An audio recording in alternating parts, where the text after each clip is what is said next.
Here's the real truth, Tesla company exist ही नहीं करती। अगर आपको लगता है कि टेस्ला एग्जिस्ट करती है, then tell me what is Tesla. If you think इस दुनिया में जितनी भी टेस्ला की गाड़ियां घूम रही है वो टेस्ला कंपनी है, देन इमेजिन हम उन सारी टेस्ला की कार्स को उठाकर एक साथ कहीं पे स्क्रैप कर दें, तो क्या वो कंपनी खत्म हो जाएगी? नहीं, टेस्ला स्टिल एग्जिस्ट करेगी, राइट? वो अभी भी कार मैन्युफैक्चर करती रहेगी। अगर आपको लगता है कि टेस्ला की जितनी भी फैक्ट्रीज, मशीनरी और जितने एम्प्लॉयज हैं वो कंपनी है, देन इमेजिन अ डिजास्टर जहां टेस्ला की सारी फैक्ट्रीज, मशीनरी, एम्प्लॉयज सब कुछ खत्म हो जाए, तो क्या कंपनी खत्म हो जाएगी? नहीं, राइट?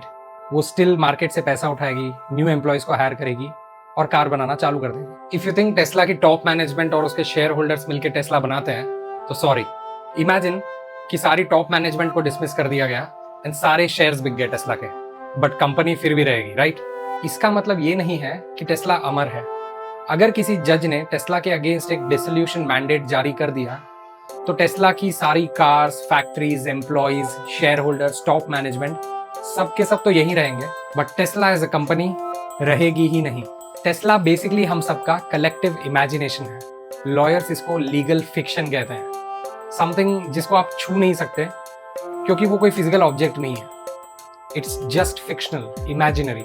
बट इंटरेस्टिंगली वो बैंक अकाउंट खोल सकती है, प्रॉपर्टी खरीद सकती है, टैक्सेस पे कर सकती है, दूसरों पे केस कर सकती है और उस पे भी केस हो सकता है। अगर किसी कस्टमर की टेस्ला खराब हो जाए तो वो टेस्ला कंपनी पे जरूर केस कर सकता है, बट इलॉन मस्क पर नहीं, because he is just the owner, not the company. We all know कि इन्वेस्टर्स ने बिलियंस ऑफ डॉलर्स इन्वेस्ट किया है टेस्ला में, और अगर कल के दिन टेस्ला बैंकरप्ट हो गई तो इलॉन मस्क किसी को एक फूटी कौड़ी नहीं लौटाएगा। दैट इज बिकॉज इन्वेस्टर्स ने उनका पैसा कंपनी को दिया था, इलॉन मस्क को नहीं। इसीलिए कंपनीज को लिमिटेड लायबिलिटी कंपनी या एलएलसी कहा जाता है, या इंडिया में कहो तो प्राइवेट लिमिटेड, जो बेसिकली ओनर्स को किसी भी लायबिलिटी के अगेंस्ट प्रोटेक्ट करता है।